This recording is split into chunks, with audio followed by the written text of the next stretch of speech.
The knife slipped through the apple skin in one long, unbroken ribbon, and Amelia Foster's hands moved with the kind of practiced grace that came from doing the same task 1,000 times before. Her fingers stained faint pink from the fruit as the September sun beat down on the dusty yard behind the general store in Laredo, Texas, this year of 1882. Vance had been watching her for nearly 20 minutes now, pretending to check the cinch on his saddle while his bay gelding stood patient in the afternoon heat. He had ridden into town 3 days ago with a small herd of cattle, delivering them to the stockyards for his employer, and he should have left yesterday. Should have been halfway back to the ranch by now. But he had seen her that first morning, carrying a basket of apples from a wagon, and something in the determined set of her shoulders had caught his attention. Now he could not seem to look away. She sat on a wooden stool beneath the shade of a cottonwood tree, a barrel beside her filling slowly with pale, peeled apples, another barrel catching the long spirals of peel. Her dress was simple calico, faded blue with small white flowers, and her dark hair was pulled back in a practical bun that had come slightly loose in the heat, a few strands curling against her neck. She was perhaps 22 or 23, he guessed, and there was something about the way she worked that spoke of both necessity and care. Kent was 25, old enough to have worked cattle drives from Texas to Kansas twice over, old enough to have seen violence and hardship and the cruel indifference of the frontier. He had never considered himself a romantic man. Cowboys did not have that luxury. But watching Amelia peel those apples, he felt something shift in his chest, some recognition he could not name. She reached for another apple from the crate beside her, tested its weight in her palm, and began to peel. The knife moved in smooth, confident strokes, following the curve of the fruit. She never rushed, never fumbled. Each apple received the same attention, the same gentle handling. There was sweetness in every motion, he thought, and then felt foolish for thinking it. A woman emerged from the back door of the general store, older, with iron-gray hair and a severe expression. "Amelia, how many more you got?" "About 3 crates left, Mrs. Patterson," Amelia called back without looking up from her work. Her voice was soft but clear, with a faint accent he could not quite place. Not Texan, something from further east perhaps. "Best hurry it along. I want to get the cider press going before sundown." "Yes, madam." The older woman disappeared back inside, and Amelia's shoulders sagged just slightly before she straightened again and reached for the next apple. Kent saw something in that small moment of weariness, and it moved him to action before he could think better of it. He crossed the yard, his boots crunching on the dry earth, and removed his hat as he approached. "Afternoon, miss." She looked up, startled, and he saw that her eyes were green, a deep forest green that reminded him of the pine country up in the mountains. There was wariness in those eyes, the kind of caution a woman learned to wear in the West. "Good afternoon." "I could not help but notice you have quite a task ahead of you." He gestured to the crates of apples. "I wonder if you might accept some help." "I appreciate the offer, sir, but I am being paid for this work. I cannot have someone else do it for me." "I was not suggesting doing it for you. Just alongside you, if you would permit it. No charge, no obligation. Just a man with some time on his hands and a desire to be useful." She studied him for a long moment, and he felt that gaze like a physical thing, taking his measure. He was tall and lean, weathered by sun and wind, with brown hair that needed cutting and gray eyes that he hoped looked honest. He knew he was nothing special to look at, just another cowboy in dusty clothes and worn boots, but he tried to keep his expression open and unthreatening. "You know how to peel an apple?" she asked finally. "I reckon I can manage." She considered a moment longer, then nodded toward a second stool near the tree. There is a knife in that basket there, but do not cut too deep or waste the fruit. Mrs. Patterson checks. Kent retrieved the knife and the stool, positioning himself a respectful distance away, and selected an apple from the crate. He had peeled plenty of fruit in his time, on trail drives and in cow camps, but never with quite this much attention to neatness. His first attempt produced a peel that broke into 3 pieces, the cuts uneven. "You are going too fast," Amelia said quietly. "The knife should follow the apple, not force it." He tried again, slower this time, and managed a longer strip. It was nowhere near as elegant as her continuous ribbons, but it was better. They worked in silence for several minutes, the only sounds the whisper of knives through flesh, the plop of apples into the barrel, the distant sounds of the town. Laredo was busy this time of year, with cattle drives coming through and the railroad bringing commerce. The general store sat on a side street, away from the worst of the dust and noise, but Kent could still hear the occasional shout, the rattle of wagon wheels, the lowing of cattle from the stockyards. "Why are you really helping?" Amelia asked suddenly, not looking at him. Kent paused, apple in hand.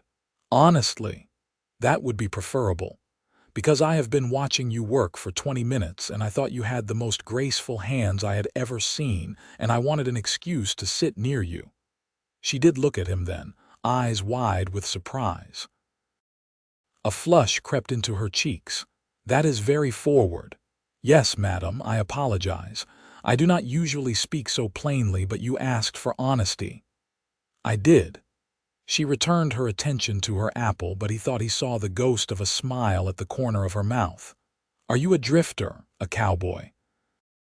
"I work for the Double Bar Ranch about 40 miles north of here. Brought a herd down for sale, and you should be heading back." "Yes, madam, but you are still here." "Yes, madam." She finished her apple and reached for another. "What is your name?" "Kent Vance." "And you are Amelia," I heard the lady say. "Amelia Foster." She glanced at him again, and this time there was curiosity in her expression along with the wariness. "Are you always this bold with women you just met, Mr. Vance?" "No, madam, never have been before, actually." "You seem to have inspired something unusual in me." This time she did smile, just a little, and it transformed her face. "I cannot decide if you are charming or foolish." "Likely both." They fell back into silence, but it was more comfortable now, the ice broken. Kent focused on improving his technique, watching how she held the knife, the angle of her wrist, the steady rotation of the fruit. He would never match her skill, but he could at least avoid wasting too much of the apple. "Where are you from originally?" he asked after a while. "Your accent is not Texan." "Pennsylvania." "Philadelphia." "My father brought us west 3 years ago after my mother died. He had dreams of starting fresh, making a fortune in cattle." She said it matter-of-factly, without bitterness, but Kent heard the weight of old grief underneath. "He died last year, thrown from a horse." "I am sorry." "Thank you." She dropped a peeled apple into the barrel. "I stayed because I had nowhere else to go and no money to get there. I work where I can. Mrs. Patterson hires me for tasks like this. I also do laundry, mending, anything that needs doing. That is hard work. It is honest work. I manage." She looked at him directly, chin lifted slightly. "I do not need pity, Mr. Vance." "I was not offering pity, Miss Foster, just acknowledgement. There is a difference." She studied him again, and he met her gaze steadily. Something passed between them in that moment, some understanding or recognition. She nodded slowly. "There is. Thank you for knowing that." They worked for another hour, and as they did, they talked. Kent told her about working cattle, about the long drives north and the dangerous river crossings, about sleeping under stars so thick they looked like spilled salt. She told him about Philadelphia, about gaslights and cobblestone streets and the smell of the docks, about missing snow and seasons that actually changed, about learning to survive in a place where everything wanted to kill you, from the heat to the snakes to the hard-eyed men who thought a woman alone was easy prey. "Do you have trouble with men bothering you?" Kent asked, and there was an edge to his voice that surprised him. "Sometimes. Less now than at first. I have learned to carry a knife and look dangerous." She held up her paring knife with a wry expression. "I have also learned which establishments to avoid and which hours to stay indoors. That is no way to live. It is the way many women live out here, Mr. Vance. You know that." He did know it. The West was brutal to everyone, but especially to women without protection, without family, without means. The fact that Amelia had survived alone for a year spoke to considerable strength and resourcefulness. Mrs. Patterson emerged again to check their progress, her sharp eyes taking in the barrels of peeled apples and the diminished pile of crates. She looked at Kent with suspicion. "Who are you?" "Kent Vance, madam. I was just offering Miss Foster some assistance." "Amelia, is this man bothering you?" "No, madam. He has been helpful and respectful." Mrs. Patterson sniffed but did not object further. "Well, you are making good time. When you finish, bring them all inside and we will start pressing. You will get your full pay, girl, do not worry. I do not dock for accepting help." "Thank you, Mrs. Patterson." When the older woman had gone back inside, Amelia let out a small breath. "She is not unkind, but she is very particular. She has given me more work than anyone else in town, and I am grateful for it." "She seems fair enough," Kent allowed. They finished the last crate as the sun began its descent toward the horizon, painting the Texas sky in shades of orange and gold. Kent helped Amelia carry the barrels inside to the storeroom where a large cider press waited, its wooden frame solid and well used. The smell of apples was overwhelming in the enclosed space, sweet and slightly fermented. Mrs. Patterson counted out coins into Amelia's hand, then looked at Kent. "You did not have to help, young man. That was decent of you." "My pleasure, madam. Are you staying in town tonight?" "I had not planned on it." "Well, if you do, the boarding house 2 streets over serves a fair supper, better than the saloon and considerably safer." She gave him a meaningful look, then turned to Amelia. "Same to you, girl. Get yourself a proper meal. You are too thin." "Yes, madam." Outside, the evening air was cooling, bringing relief from the heat of the day. Kent walked with Amelia back to the front of the store, neither of them speaking, both reluctant to part ways. His horse was still tied where he had left it, patient and half asleep. "Thank you for your help today," Amelia said, turning to face him. The fading light caught in her dark hair, and Kent thought again how lovely she was, in a quiet, unassuming way that snuck up on a man. "It was kind of you." "It was selfish of me," he corrected gently. "I wanted to spend time with you." She blushed again but did not look away. "Will you be leaving tonight?" "That depends." "On what?" "On whether you would permit me to buy you that supper Mrs. Patterson mentioned." Amelia bit her lip, clearly torn. "Mr. Vance, I cannot afford to develop a reputation for going to supper with strange cowboys." "I am not strange," he protested with mock offense. "I am perfectly ordinary." That earned him a real smile, bright and genuine. "You know what I mean." "I do, and you are right to be cautious."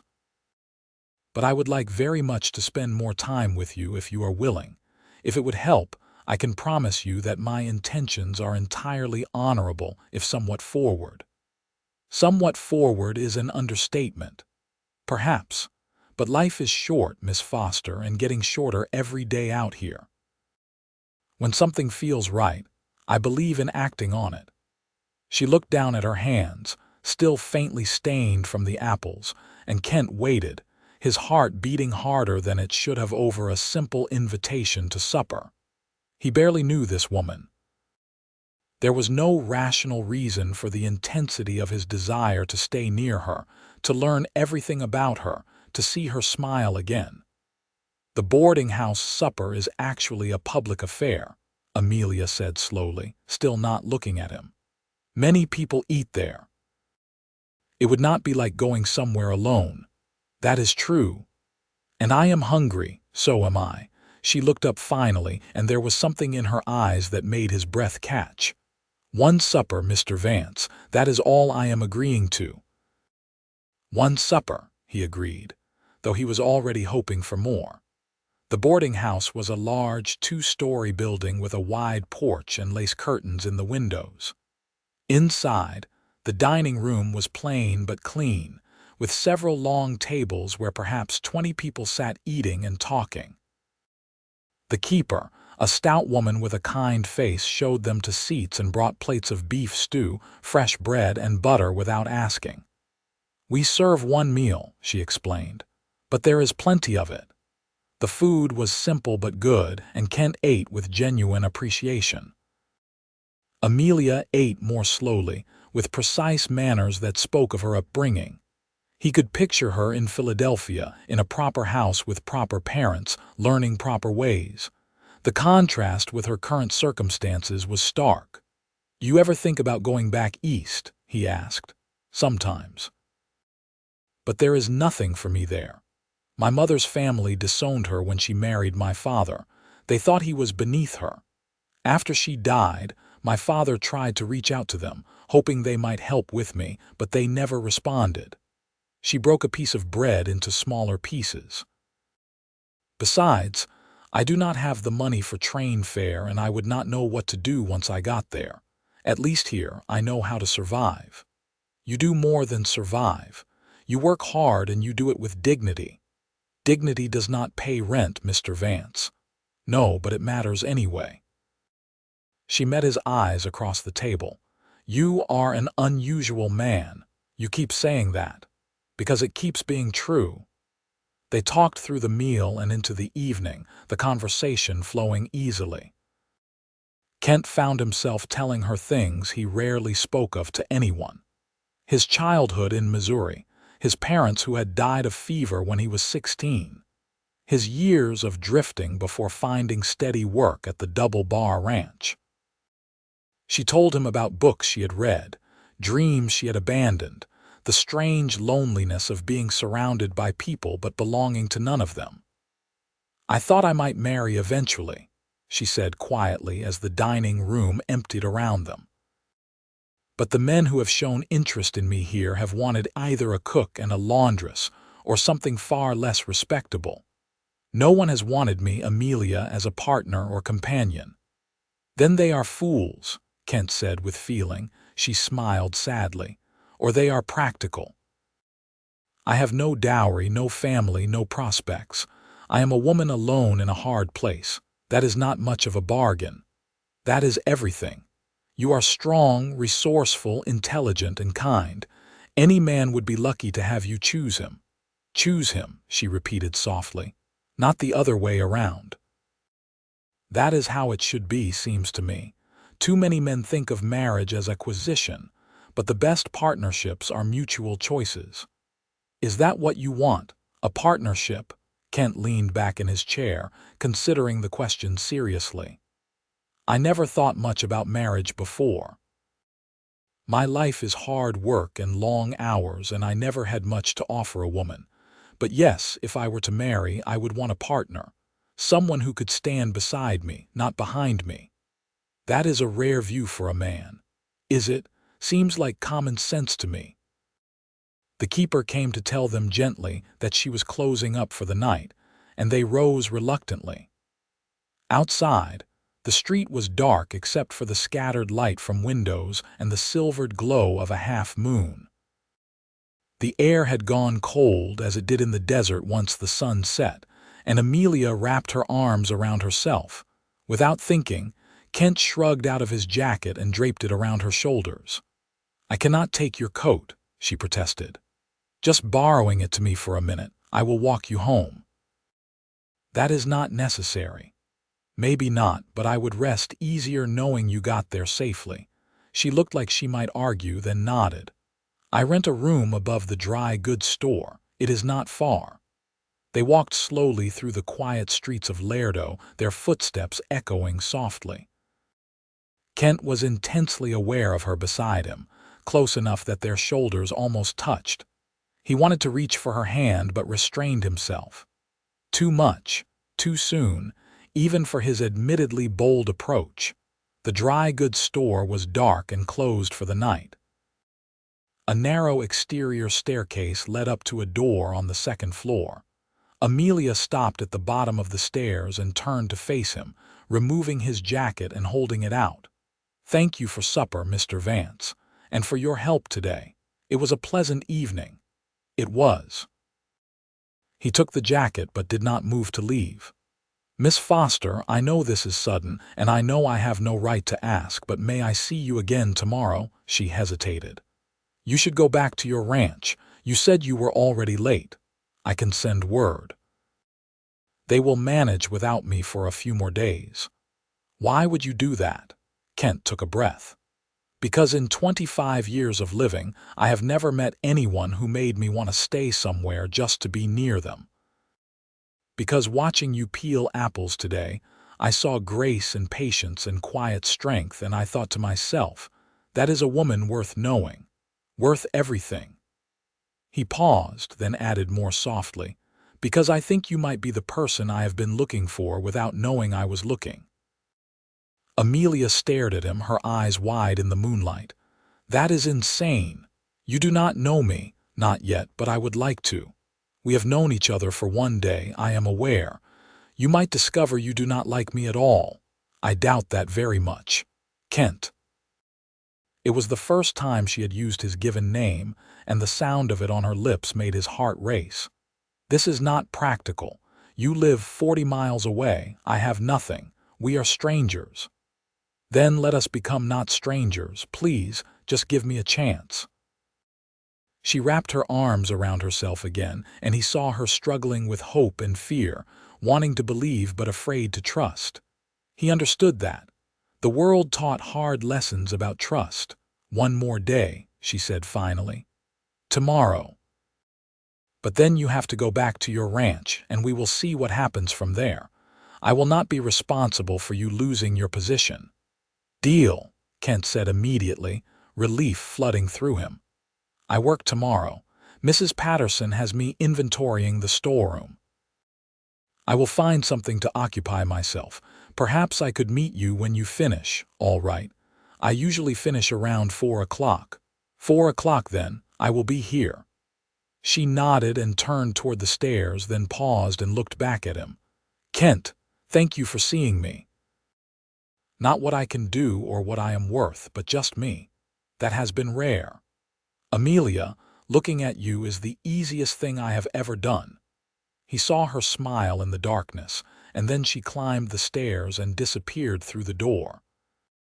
Kent stood there for a long moment, looking up at the window where a light flickered to life, feeling like something fundamental had shifted in his world. He found a place to stable his horse and a room at a different boarding house, one that rented by the night.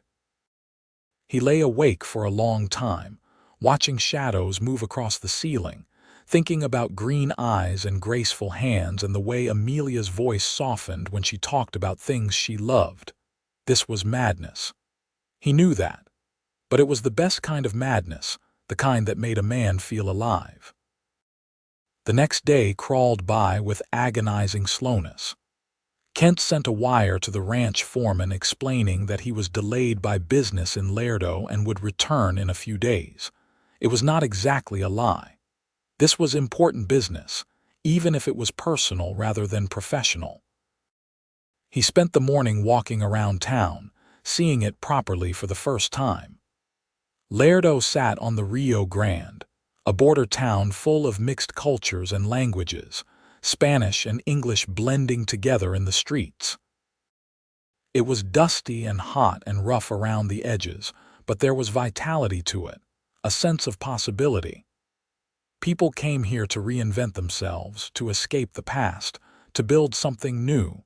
He could understand why Amelia had stayed. At 3:30, he positioned himself near the general store, not wanting to seem too eager but unable to stay away. When Amelia emerged at 4:10, her face lit up at the sight of him, and Kent felt that smile like a physical warmth. "You came," she said. "Did you think I would not?" "I was not sure. Last night seemed almost like a dream." "If it was a dream, I had the same one."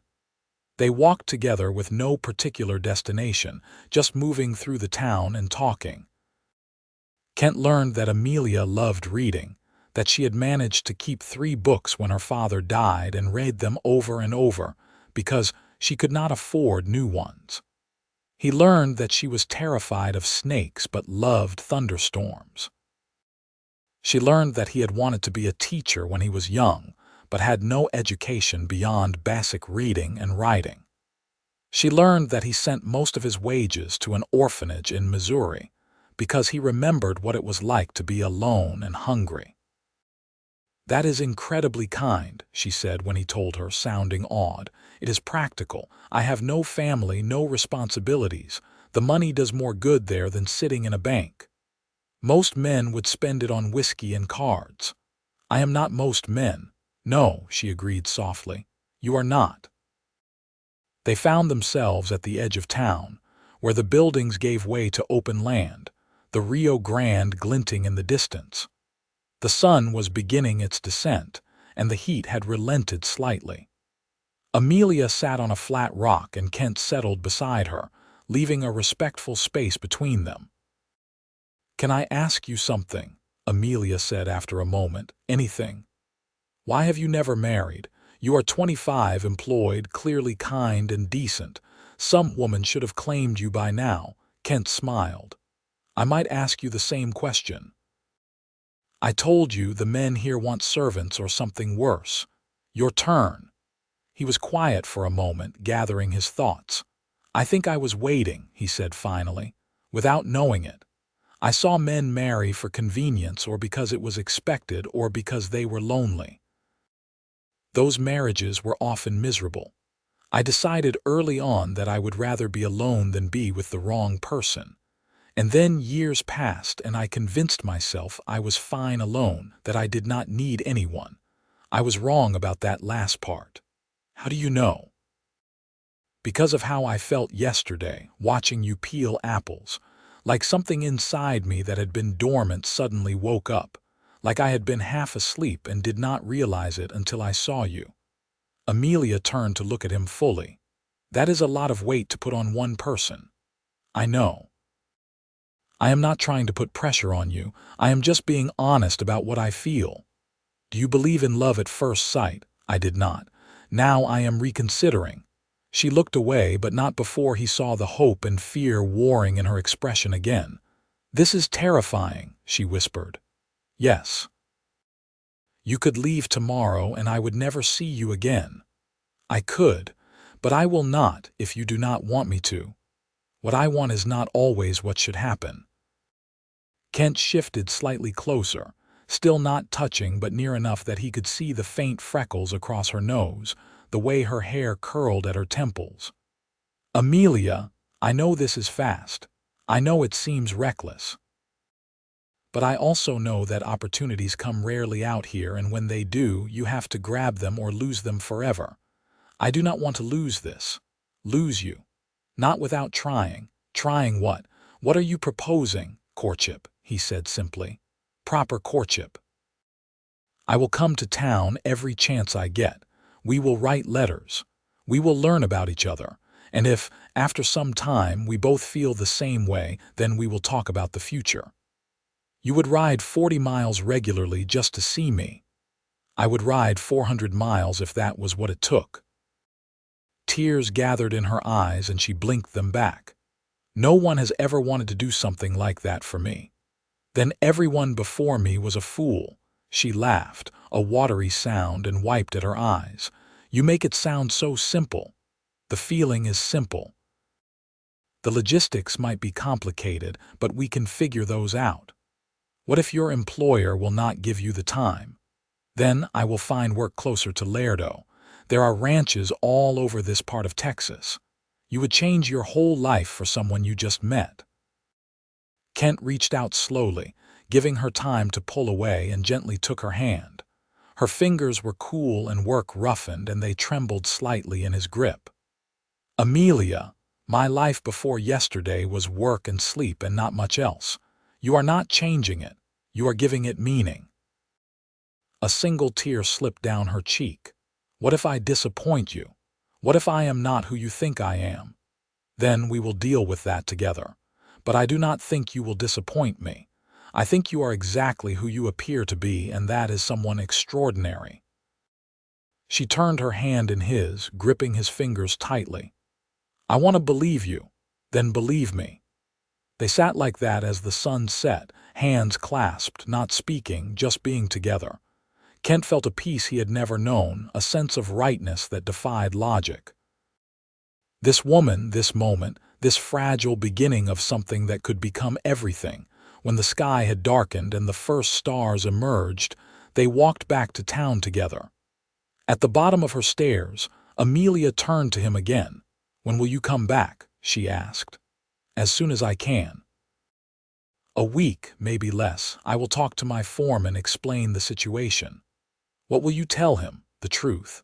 That I have met someone important and I need time to pursue it properly. He might fire you, he might, but he is a fair man and I am a good worker. I think he will understand." Amelia nodded slowly. "I will wait for you, but Kent, please do not make promises you cannot keep. I have had enough of those in my life. I promise only to try my best. That is all any of us can do. That is enough." He wanted to kiss her. The urge was overwhelming to lean in and press his lips to hers, to seal this tentative beginning with something more substantial. But it was too soon, too much. So instead he lifted her hand to his lips and kissed her knuckles gently, his eyes never leaving hers. "Good night, Amelia." "Good night, Kent." He left before dawn the next morning, riding north as the sky paled from black to gray to gold. His horse was fresh and eager, but Kent kept the pace moderate, his mind full of plans and possibilities. He needed to prove himself indispensable to the ranch so that they would grant him regular time away. He needed to save money for a future that suddenly seemed urgent and real. He needed to write a letter to Amelia as soon as he got back, something she could hold and read and know that he had not forgotten her. The Double Bar Ranch sprawled across thousands of acres of decent grazing land, with a main house, a bunkhouse, barns, and corrals.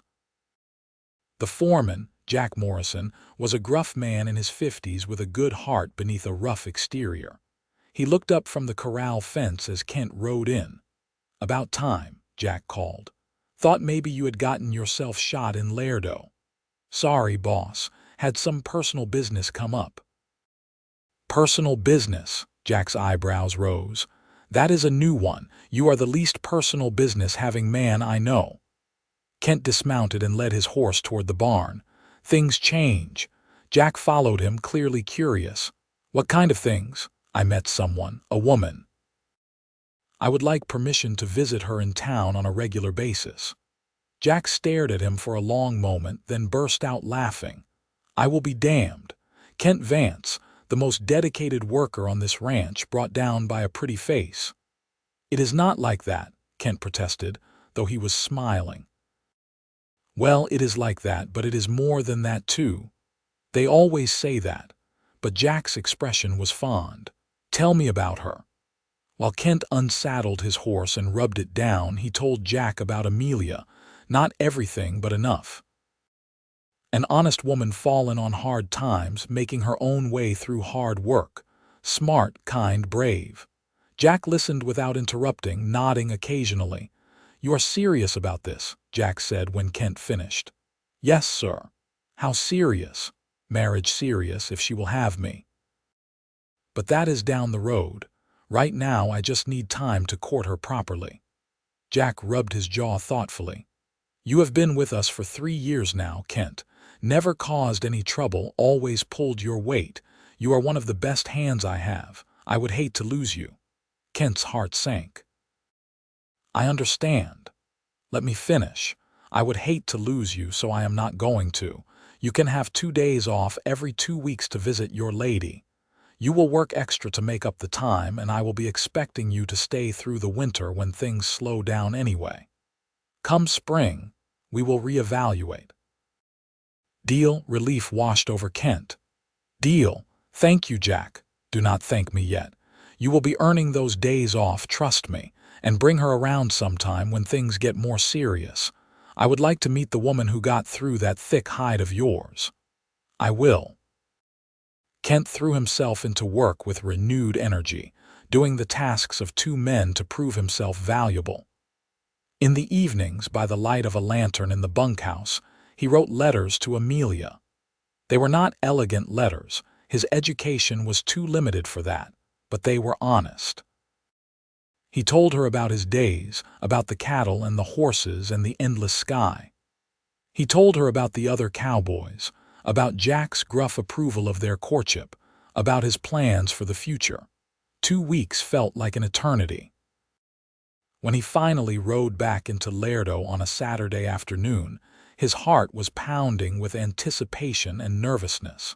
What if she had changed her mind? What if 2 weeks apart had made her realize he was not worth the trouble? He went directly to the general store. Mrs. Patterson looked up when he entered, her severe expression softening slightly. The cowboy returns. Yes, madam. Is Miss Foster here? She is running an errand for me. Should be back within the hour. You can wait if you like. Thank you, madam. He bought some penny candy and a small notebook, then positioned himself on the bench outside the store where he could see the street. The notebook was for Amelia. He had noticed she had nothing to write on, and he thought she might enjoy having blank pages to fill however she wished. When Amelia rounded the corner carrying a package, her face was downcast, watching her feet. Then she looked up and saw him, and her expression transformed into pure joy. She ran the last few steps, propriety forgotten, and Kent stood to meet her. You came back, she said breathlessly. I told you I would. I know, but I was afraid. 2 weeks is a long time to doubt. For me, too, I have a gift for you. He held out the notebook. She took it carefully, running her fingers over the cover. Kent, this is too much.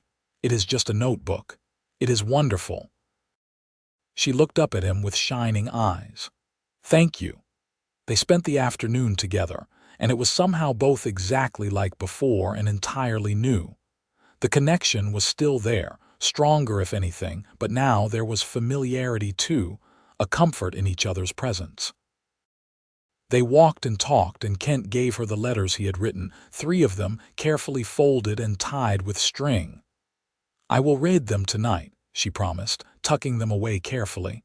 I am not much of a writer. I do not care, they are from you, that makes them precious. As evening approached, Kent gathered his courage for what he had been planning. Amelia, I have to go back tomorrow, but I will return in 2 weeks. Jack, my foreman, has given me permission for regular visits, but I want to know if you are still willing to do this. To wait for me, to write to me, to see where this leads. I have thought about nothing else for 2 weeks, she admitted. I am terrified, but I am also more hopeful than I have been in years. Yes, I am willing. Then I would like to ask if I may court you officially. If I may tell people you are my intended, if you would consent to wearing a token of my regard. She drew in a sharp breath. What kind of token? From his pocket, he drew a small object wrapped in cloth. He had spent a week's wages on it, working with a jeweler in the nearest larger town who made the trip to the ranch once a month. When he unwrapped it, Amelia gasped. It was a simple ring, silver with a small green stone. Not an engagement ring, not yet, but a promise ring. The stone matched her eyes. It is beautiful, she whispered. It means I am serious about this, about you, about us. If you accept it, you are agreeing to give me a fair chance, to let me prove myself to you. No pressure for anything more until you are ready, but a symbol that we are trying. Amelia's hands trembled as she reached for the ring. "I accept." Kent slipped it onto her right hand and it fit perfectly. She held it up to catch the dying light, and a tear slipped down her cheek. "I never thought anyone would want to promise me anything," she said softly. "Then everyone before me was an idiot." She laughed through her tears and threw her arms around him, hugging him tightly. Kent wrapped his arms around her, holding her close, feeling her heartbeat against his chest. She smelled like soap and apples and sunshine, and he thought he could stand like this forever and be happy. When she pulled back, her cheeks were flushed. "That was forward of me. I liked it. Good." Over the following months, Kent established a routine. Every 2 weeks, he made the trip to Laredo, arriving Saturday afternoon and leaving Sunday morning. The travel was hard, especially as autumn gave way to winter, but he never missed a visit. On the weeks he could not come, they exchanged letters through the mail, his simple and heartfelt, hers more eloquent and full of details about her days. Slowly, courting became more than just visits and letters. Kent began to integrate into Amelia's life in Laredo, meeting the people she knew, helping with tasks when he could. Mrs. Patterson grew to approve of him, even giving him paid work loading and unloading shipments when he was in town. Other women Amelia worked for began to hire him as well, and he became a familiar sight in Laredo on weekends. Amelia, in turn, learned about his world. She wrote letters to Jack that made the foreman laugh and earned his complete approval. She sent small gifts to the other cowboys, mittens she had knitted, cookies she had baked with borrowed supplies. She made herself part of Kent's life even when she was not physically present. By Christmas, they were deeply in love, though neither had said the words yet. Kent saved every penny he could, planning for a future that seemed more real with each passing week. Amelia began to hope for things she had thought impossible, for a home and a partner and a life beyond mere survival. On Christmas Eve, Kent rode into Laredo carrying a small sack of gifts. He found Amelia in the church, helping to decorate for the midnight service. She was on a ladder, hanging evergreen boughs, and his heart clenched at the sight of her. How had he survived before knowing her? It seemed impossible now. "Need help?" he called. She looked down and smiled, and it was like the sun coming out. Always. They worked together, decorating the simple church, and when it was done, the other helpers drifted away until only Kent and Amelia remained. They sat in a pew near the front, the church lit by candles, silent and peaceful. "I have something for you," Kent said, pulling out a wrapped package. "I have something for you too," Amelia said, producing her own small package. "You first," he insisted. She unwrapped it carefully, smoothing out the paper to save. Inside was a book, a real book, brand new.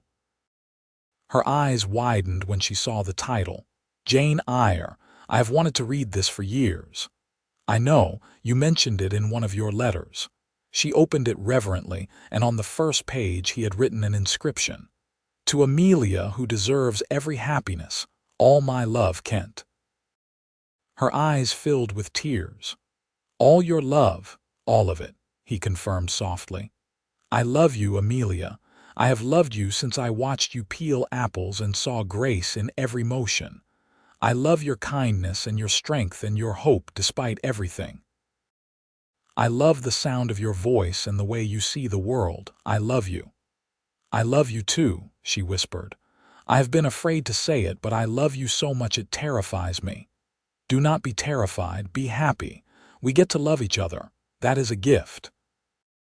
She set the book aside carefully and threw her arms around him. And this time Kent kissed her, gentle and sweet, tasting the salt of her tears and feeling the trembling of her body against his. It was not their first kiss. They had shared a few chaste ones in recent weeks, but it was the first as declared lovers, and it felt like sealing a vow when they parted. Amelia picked up her gift to him. "This seems less significant now." I am sure I will love it. He unwrapped it to find a scarf she had knitted thick and warm in shades of brown and blue. For the ride to town, she explained, so you do not freeze. It is perfect, thank you. He wrapped it around his neck immediately. How do I look? Like home, she said simply. They stayed in the church until others began arriving for the midnight service, reluctant to break the spell of the evening. Afterward, Kent walked Amelia home through the cold December night, the town quiet and peaceful around them. At her stairs, he stopped and took both her hands in his. I have been saving money. Not much, but some. By spring, I should have enough to rent a small house. Nothing fancy, but a place to start. Amelia, will you marry me? She had been expecting the question. He could see it in her eyes, but she still looked stunned. Are you sure? I have never been more sure of anything. We have only known each other 5 months. I have known you were the one for me since the first day. The rest has just been confirmation. Your life will be harder with a wife to support. My life will be better with you in it. That is all that matters. She bit her lip and he waited, heart pounding. Then she smiled, brilliant and beautiful. Yes, yes, I will marry you. Kent let out a whoop of joy and lifted her off her feet, spinning her around while she laughed. When he set her down, he kissed her thoroughly, not caring if anyone saw. When? He asked when they finally parted. Spring, like you said. When you have saved enough for the house. I want to start our marriage right with a home to call ours. Spring it is. They announced their engagement the next day, and the reaction was almost universally positive. Mrs. Patterson actually smiled and gave Amelia a bolt of fabric to make a wedding dress. Jack sent a congratulatory letter and a promise of a bonus to help with the house. The other women Amelia worked for offered help with preparations. The months between Christmas and spring were a flurry of planning and preparation. Kent found a small house on the outskirts of Laredo, 2 rooms and a kitchen, with a yard big enough for a garden. It was nothing grand, but it was solid and private and theirs. He paid 6 months' rent in advance and began moving in simple furnishings, most of them built by his own hands or bought secondhand. Amelia saved every penny she could, buying practical things they would need, cloth for curtains, dishes, pots, and pans. She made their wedding quilt in stolen hours, each stitch a prayer for their future. She taught herself to cook more complex meals, determined to be a good wife. Kent gave notice at the ranch, though Jack tried to talk him out of it. You are a good cowboy, Kent. You sure you want to give this up? I am sure. I need to be near my wife to build a life with her. There is work in Laredo. I will find something. You are a fool for love, Jack said, but he was smiling. I respect that. You ever need anything, you let me know. Thank you, Jack, for everything. They married on a sunny day in April in the same church where Kent had proposed. Amelia wore a simple dress of pale blue that made her eyes look like jewels. She had no family to give her away, so she walked the aisle alone, chin high, meeting Kent's eyes the whole way. Kent wore his best clothes, brushed and pressed, his hair neatly cut. When Amelia reached him, he took her hands and felt them trembling, or maybe that was his own hands. The minister led them through the vows, and when Kent said, I do, his voice was strong and clear. Amelia's voice wavered but did not break. You may kiss your bride. Kent cupped Amelia's face gently and kissed her, soft and reverent, and the small congregation erupted in applause. When they turned to walk back down the aisle, Amelia was crying happy tears, and Kent felt like the luckiest man alive. The reception was small but joyful, held in the church hall with food donated by neighbors and friends. They danced to a fiddle player's music, laughing and breathless, drunk on happiness if not whiskey. As the sun set, they slipped away to their little house, their home, and closed the door on the world. That night, in the privacy of their marriage bed, Kent and Amelia came together with tenderness and passion, learning each other in this new way. Afterward, lying tangled together in the darkness, Amelia traced patterns on Kent's chest. "Are you happy?" she asked softly. "Happier than I knew was possible. You, so happy I am afraid I will wake up and find it was all a dream." "It is real. We are real. This is our life now." "Our life," she repeated, wonder in her voice. "I like the sound of that." Kent found work quickly in Laredo, hiring on with several of the larger ranches that needed extra hands but did not require him to live on site. It was hard work, branding cattle and mending fences and breaking horses, but it paid well enough and let him come home to Amelia every night. That alone made it worthwhile. Amelia continued to work for a time, though less than before. She still helped Mrs. Patterson occasionally, and she took in mending and sewing. But mostly she focused on making their house a home, planting a garden, learning to manage their small household. They were poor but happy, and happiness made up for a lot. One evening in late summer, as they sat on their small porch watching the sunset, Amelia cleared her throat nervously. "Kent, I have something to tell you." He looked at her, concerned by her tone. "What is it?" "I am with child." For a moment, Kent could not process the words. Then understanding crashed over him like a wave, and he let out a shout of pure joy. He picked Amelia up and spun her, then immediately set her down again, worried he might hurt her. "Are you sure?" he asked. "Yes. I am about 3 months along, I think. The baby should come in late winter." Kent dropped to his knees in front of her chair and pressed his face to her still flat stomach. "Hello, little one. I am your papa. I love you already." Amelia ran her fingers through his hair, crying and laughing at the same time. "We are going to be a family. We were already a family. Now we are going to be a bigger family." Kent threw himself into preparations for the baby with characteristic intensity. He built a cradle from scratch, sanding it until the wood was smooth as silk. He bartered work for baby clothes and blankets. He saved every extra penny for the doctor and for supplies. Amelia bloomed with pregnancy, her face glowing with health and happiness. She sewed tiny clothes and knitted small blankets, singing softly as she worked. She wrote letters to the few people who cared about them, sharing the good news. As winter approached and Amelia grew larger, Kent became increasingly protective. He hated leaving her alone during the day, worried something might happen. Mrs. Patterson, softened by age and affection, offered to check on Amelia daily, and that eased Kent's mind somewhat. The baby came on a cold February night, announced by Amelia's gasp of pain as they sat after supper. Kent rode like hell to fetch the midwife, a capable woman named Mrs. Chen, who had delivered half the babies in Laredo. Then he paced outside the bedroom door, listening to Amelia's cries and feeling helpless. It seemed to take forever, but finally, in the early hours of the morning, a baby's cry pierced the air. Mrs. Chen opened the door, smiling. "You have a son, Mr. Vance. A healthy boy. Your wife is tired but well. Come meet him."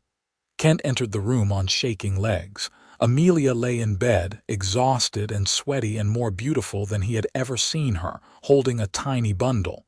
She looked up at him with tired joy. "Our son," she whispered. Kent approached slowly and looked down at the baby. He was red and wrinkled and perfect, with dark hair and closed eyes. As Kent watched, one tiny fist waved in the air. "Can I hold him?" "Of course." Amelia passed the baby to Kent, who took him with exquisite care. The weight of his son in his arms made something settle in Kent's chest, some final piece of himself clicking into place. This was what he had been made for. This. His family. "What should we name him?" Amelia asked. They had discussed names endlessly but never settled on one. Now, looking at his son, Kent knew. "James, after my father," James Vance, Amelia said, testing the name. I like it. James. The baby James proved to be an easy child, sleeping well and eating well. He had his mother's green eyes and his father's dark hair, and both parents doted on him shamelessly.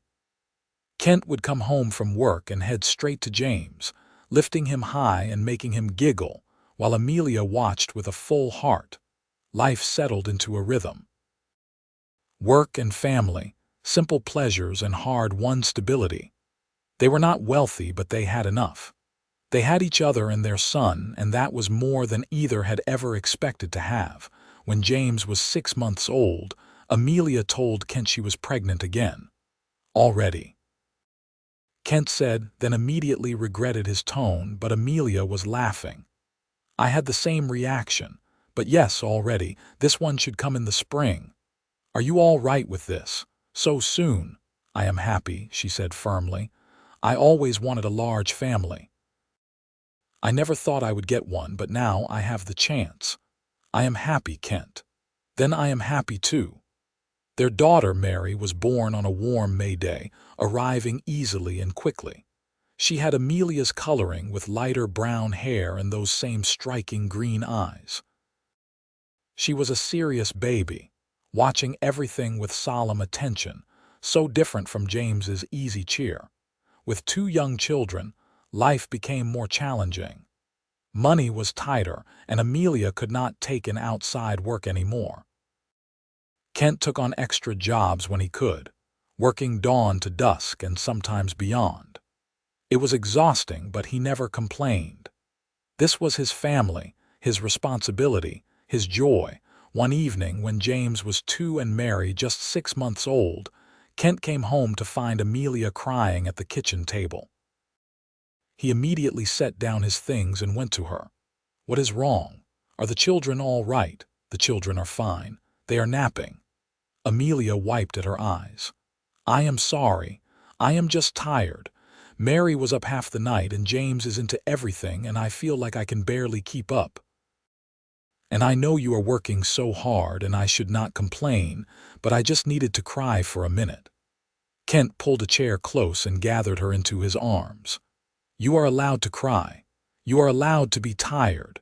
You do the hardest job of all, keeping our children alive and happy. I could not do what you do. I love them so much, she said into his shoulder, but some days I feel like I am drowning. What can I do to help? You are already doing everything you can. There must be something. They talked for a long time that evening, problem-solving together. Kent rearranged his work schedule to be home more in the mornings, giving Amelia a break to rest or bathe or simply be alone for an hour. They asked Mrs. Patterson if she knew any young girls who might want to earn money helping with the children a few hours a week. They let go of the expectation that everything had to be perfect and focused on what actually mattered, their health and their love for each other. It helped. Life was still hard, but it was manageable. The years passed, as years do.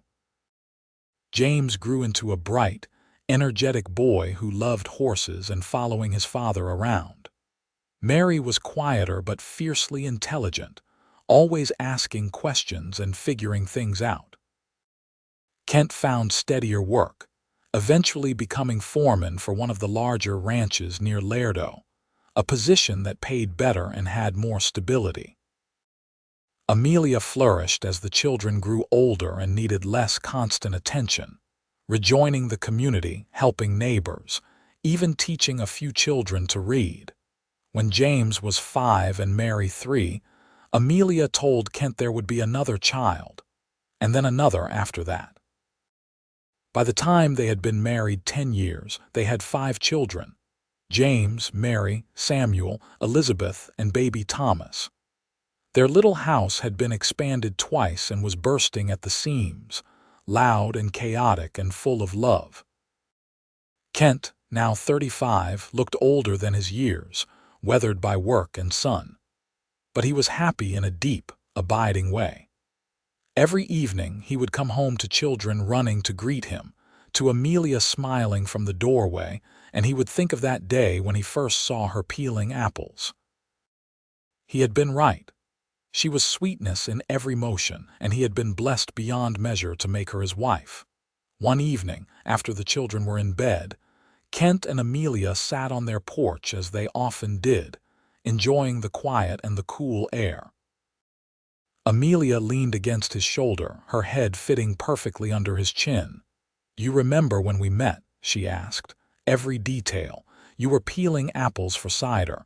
I thought you were the most graceful woman I had ever seen. I was just doing a job. You were being yourself. That is what I saw, who you really were. And you loved me for it.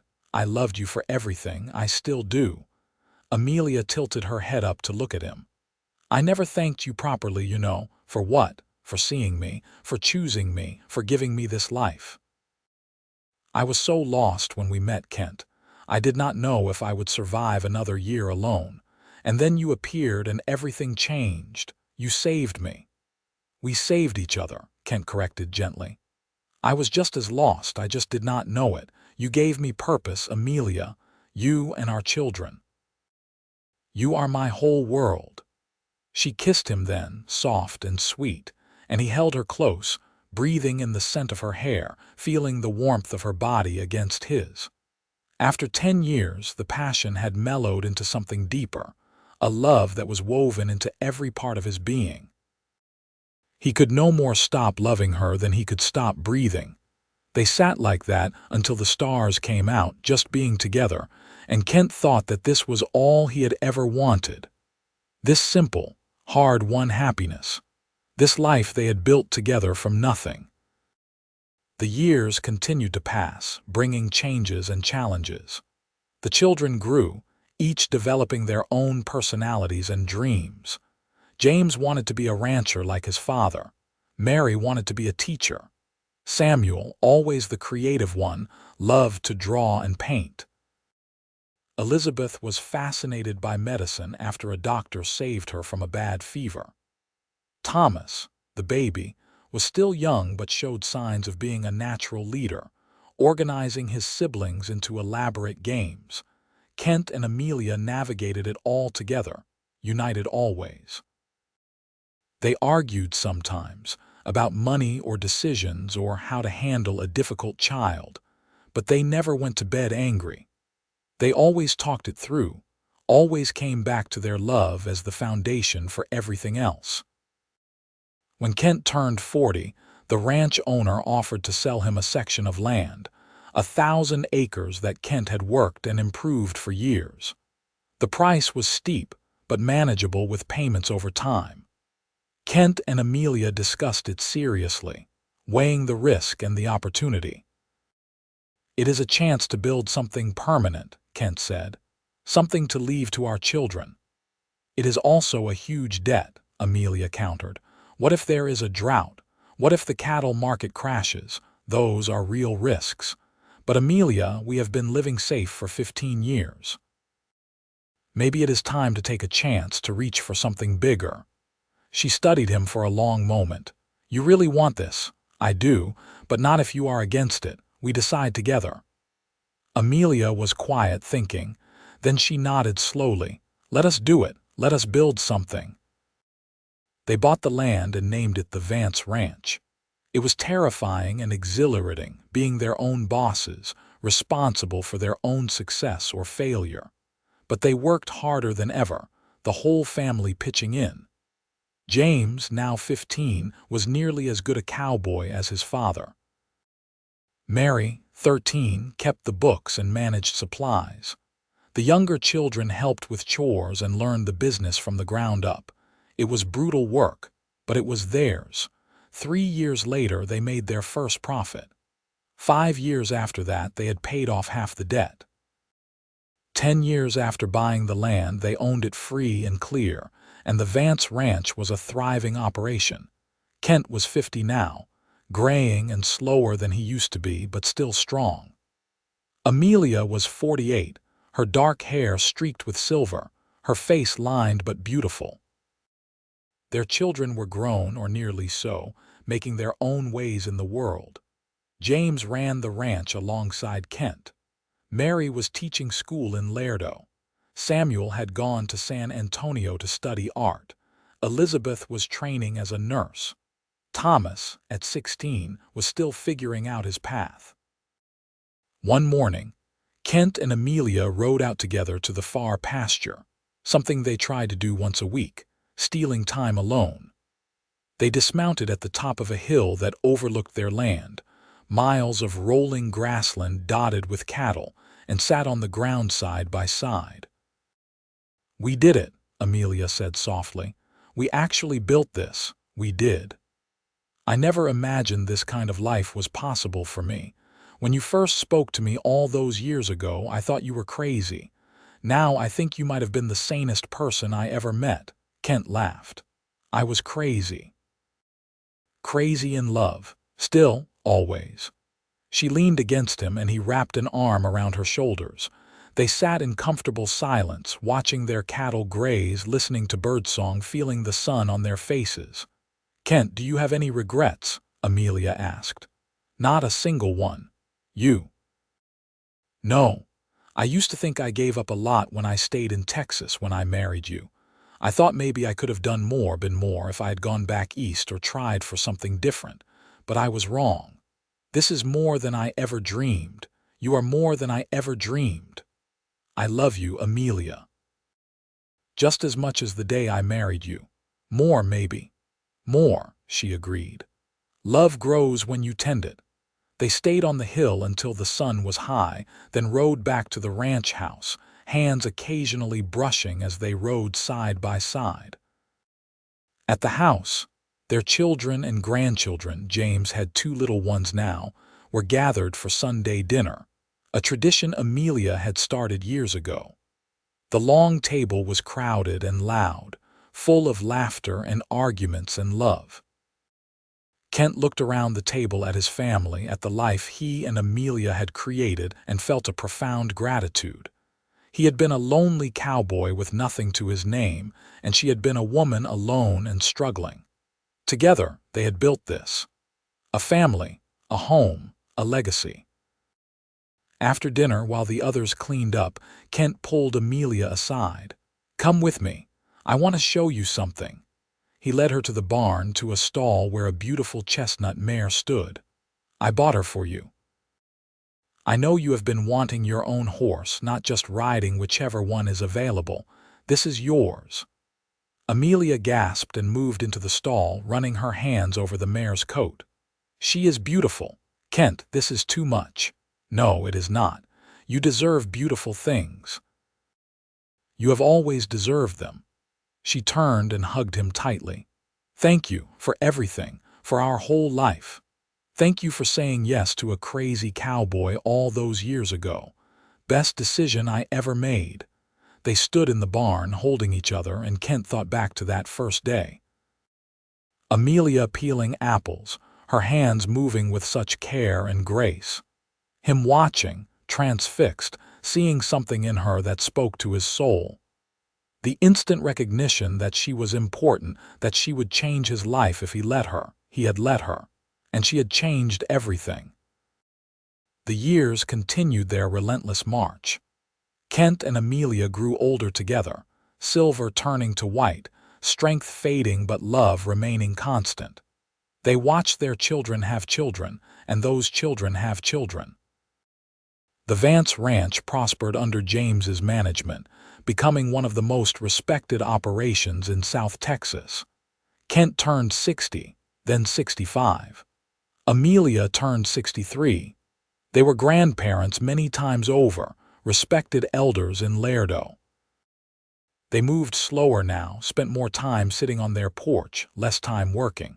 But they were still together, still partners, still in love. One summer evening, sitting in their usual spot as the sun set, Amelia suddenly gripped Kent's hand tightly. "Promise me something. Anything. When I die, bury me here on the ranch, under that cottonwood tree by the creek. I want to stay with this land we built. Do not talk about dying. You are going to outlive me by years. Kent, I am serious. Promise me." "I promise. But only if you promise me the same. Deal?" They sat in silence for a while. Then Amelia spoke again, her voice soft. "You know what I think about sometimes? That day we met. How easily it could have not happened. If you had left town a day earlier, if I had been working somewhere else, if either of us had been too cautious or too afraid. We would have missed each other completely. But we did not miss each other. Fate, luck, God, whatever you want to call it, we found each other. And I am so grateful we did. Me too, darling. Me too." Kent lived to be 72 years old. He died on a fall morning in his sleep peacefully. Amelia found him when she woke, and though she had known this day would come eventually, the grief still hit her like a physical blow. Her partner of 42 years, her love, her everything, was gone. They buried him under the cottonwood tree by the creek. As promised, the entire family gathered. Amelia stood at the graveside, supported by her children, and said goodbye to the man who had changed her life so completely. But she did not give up. Kent would not have wanted that. She kept living, kept being part of her family's life, kept the ranch running smoothly with James. She told stories about Kent to the grandchildren and great-grandchildren, making sure they knew what kind of man he had been. Loving, devoted, hardworking, brave enough to reach for happiness when he saw it. Amelia lived for 8 more years after Kent's death, dying at the age of 71, surrounded by her family. Her last words were, "Tell him I am coming," and there was peace on her face as she slipped away.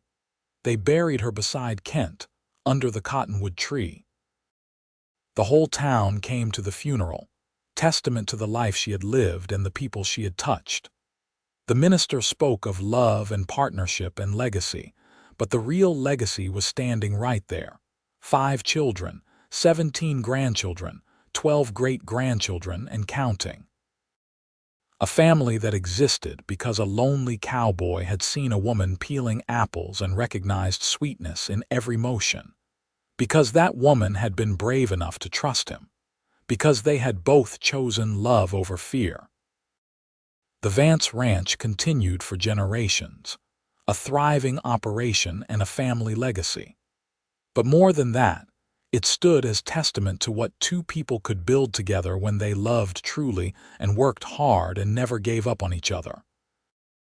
And sometimes, on quiet evenings, family members walking by the cottonwood tree would swear they could feel something there, a presence, a warmth. 2 souls still together, still watching over the land and family they had created, still in love after all these years. It was a good legacy. The best legacy, a life well lived together.